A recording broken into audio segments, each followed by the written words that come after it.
I whip your A. These words from Nas mark the peak of hip-hop's most legendary battle.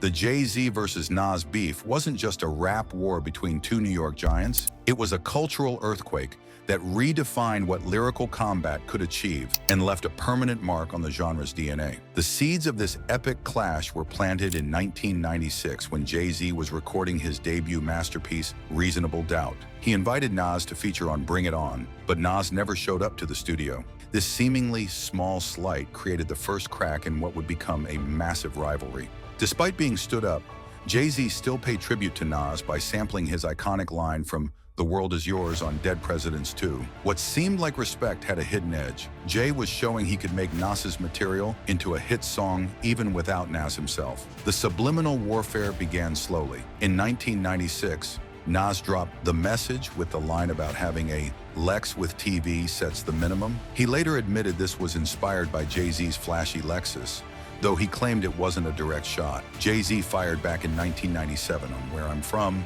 placing himself alongside Biggie and Nas as the best MCs. This was his subtle way of claiming elite status while challenging the established order. The conflict expanded when Jay-Z's camp got involved. Memphis Bleek released tracks that seemed to copy Nas's style and questioned his authenticity. The tension reached a personal level when Jay-Z appeared on Bleek's Is That Yo Bitch? And made explicit references to an alleged affair with Carmen Bryan, the mother of Nas's daughter. This crossed a line from professional rivalry to deeply personal attack. After Biggie's death in 1997, both rappers saw an opportunity to claim the King of New York throne.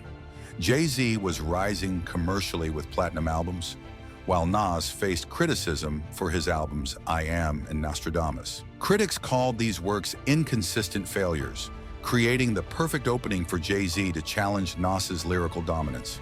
The explosion came at Hot 97 Summer Jam in 2001.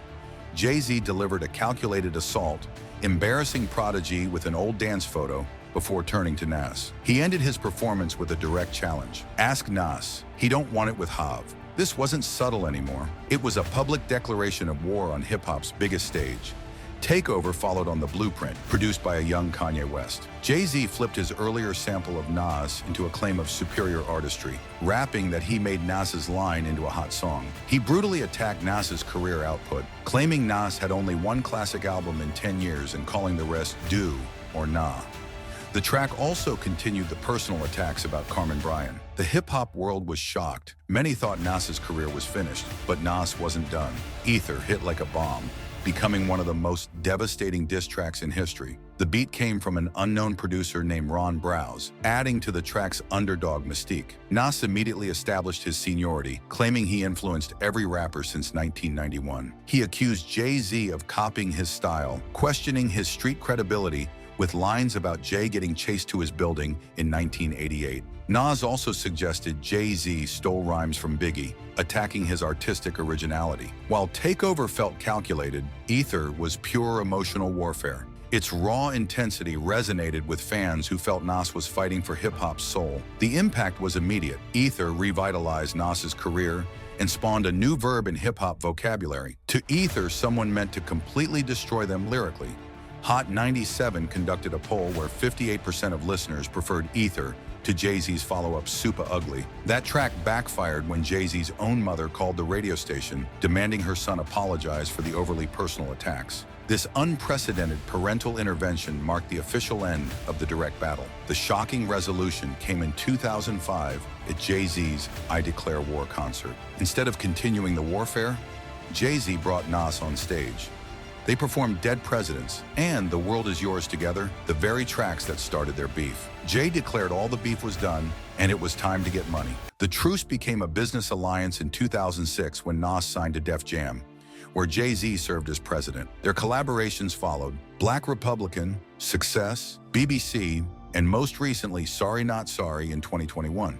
Even in 2022, Nas playfully referenced their past, rapping about Ether, playing on Jay-Z's streaming service Tidal. This legendary battle elevated lyrical standards, showed how media could amplify conflicts, and proved that even the fiercest rivals could find mutual respect. The Jay-Z versus Nas beef remains the blueprint for how competition can ultimately strengthen hip-hop culture while demonstrating the genre's remarkable power to transform conflict into lasting cultural impact.